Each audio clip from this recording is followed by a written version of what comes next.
Consultorio Jurídico Social Empresarial número 1551. Tema: estructura de una acción de protección constitucional. La acción de protección constitucional tiene como finalidad: a. La protección eficaz e inmediata de los derechos reconocidos en la Constitución y en los instrumentos internacionales de derechos humanos. B. La declaración de la violación de uno o varios derechos.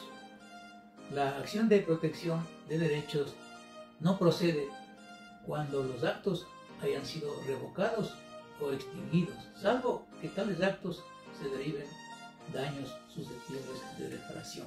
Procedimiento de una acción de protección constitucional en Ecuador. Frente a varias consultas de estudiantes de Derecho y público en general, les comparto el procedimiento desde la presentación de la acción hasta la sentencia y apelación, que sea el caso, dividido en capítulos. Capítulo primero. La acción se presenta ante la jueza o juez de garantías constitucionales del domicilio del accionado, que entra a sorteo de ley. Radicada la competencia, viene el análisis del proceso siguiente. 1.1. Las generales de ley del legitimado activo. Según el artículo 10 de la Ley Orgánica de Garantías Jurisdiccionales y Control Constitucional, las generales de ley se refieren a la identidad del legitimado activo, que en su acción tiene que empezar con sus nombres completos, su cédula de identidad, la dirección, el teléfono, la edad, la ocupación y el correo electrónico o el casillero judicial. 1.2. La identificación del legitimado pasivo. Para el caso de una acción de protección constitucional contra el Estado, según el artículo 10.2 de la Ley Orgánica de Garantías Jurisdiccionales y Control Constitucional, en el supuesto que la acción sea contra el Estado, los legitimados pasivos son en su orden: primero, el presidente de la República; 2, el ministro de Economía y Finanzas; y 3, el procurador general del Estado. Capítulo segundo. La plataforma fáctica de los hechos. Según el artículo 10.3 de la Ley de Garantías Constitucionales y Control Constitucional, es la descripción del acto u omisión violatorio del derecho que ha producido el daño. Estas vulneraciones pueden ser, entre otras: 1.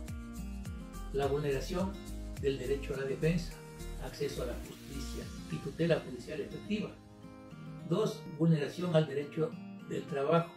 3. Vulneración a los derechos de la seguridad social. 4. Vulneración al derecho de la seguridad jurídica. 5. Vulneración al derecho de igualdad. Y 6. Vulneración al debido proceso, etc. Capítulo tercero. La vulneración al derecho a la seguridad jurídica.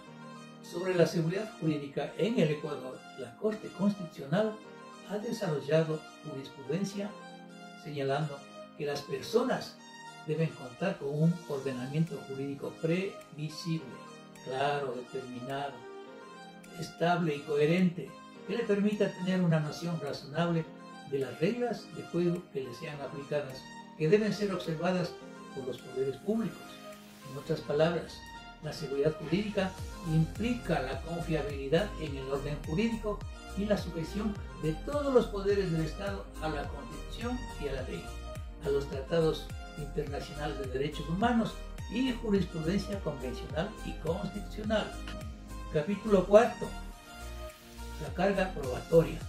Compete al accionante probar los hechos que afirma y que solicita al juez la práctica de las siguientes pruebas, entre otras: presentación de testimonios, certificaciones de partidas presupuestarias y peticiones no atendidas por los funcionarios públicos, etcétera, etcétera. Capítulo quinto. Notificación al legitimado pasivo.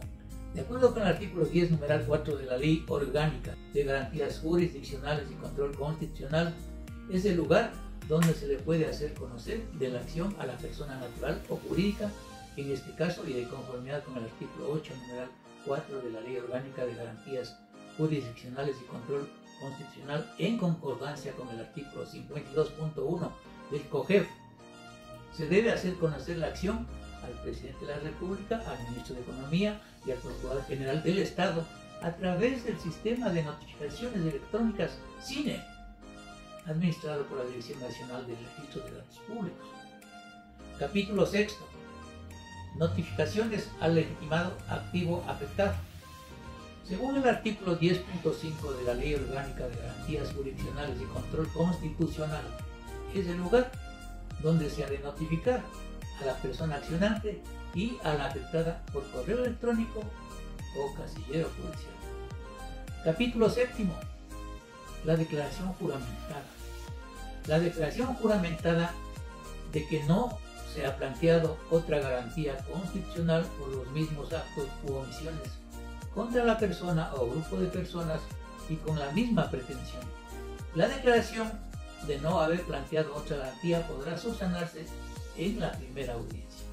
Capítulo 8. La invocación de principios procesales. En el caso hipotético de una acción de protección contra el Estado, los siguientes pueden ser los principios procesales en materia constitucional. 1. El saneamiento. En concordancia con el artículo 4, numeral 11, literal C de la Ley Orgánica de Garantías Jurisdiccionales y Control Constitucional, es toda omisión de formalidades que deberá ser suplida. 2. La inversión del omus probandi. En concordancia con el artículo 16 de la Ley Orgánica de Garantías Constitucionales y Control Constitucional, todo lo expuesto en la acción se debe considerar cierto, siendo la carga de la prueba una obligación de la parte accionante. 3. El jura novit curia. Si de la plataforma de los derechos se advierte que existen otros derechos en riesgo a vulnerarse, los cuales no han sido invocados, se procederá a considerarlos en la causa. Capítulo 9. Las pretensiones. El accionante solicita al juez que se admita la acción de protección y se declare que los funcionarios pasivos, por acción u omisión, han vulnerado los siguientes derechos, entre otros. 1. El derecho a la defensa. 2. El derecho al trabajo digno. 3. El derecho a la seguridad jurídica. 4. El derecho al principio de igualdad ante la ley, etcétera, etcétera. Y que se disponga en derecho que se acepte sus pretensiones económicas y sociales vulneradas previstas en la argumentación y la prueba. Capítulo 10. La sentencia de primera instancia. Una vez que se realizó la audiencia oral, pública y contradictoria, en la que se escuchó tanto al accionante como a su abogado y al representante abogado de los accionados y del señor Procurador General del Estado, la jueza o juez resuelve la acción bajo las consideraciones siguientes. Primero, antecedentes. Es la descripción del acto u omisión violatorio de derechos que produjo el daño. Segundo, la competencia del juez. La competencia es para conocer si la acción de protección está planteada de conformidad con lo dispuesto en los artículos 86 y 88 de la Constitución de la República del Ecuador, en concordancia con el artículo 7 de la Ley Orgánica de Garantías Jurisdiccionales y Control Constitucional. Tercero, la validez procesal. En la tramitación de la acción, el juzgador debe observar que no haya omisión de solemnidad sustancial alguna que pueda influir en su decisión de la acción de protección. En definitiva, la sentencia es la resolución judicial motivada que contiene la decisión del juez o del tribunal interviniente sobre el fondo de la cuestión que se le ha encargado juzgar.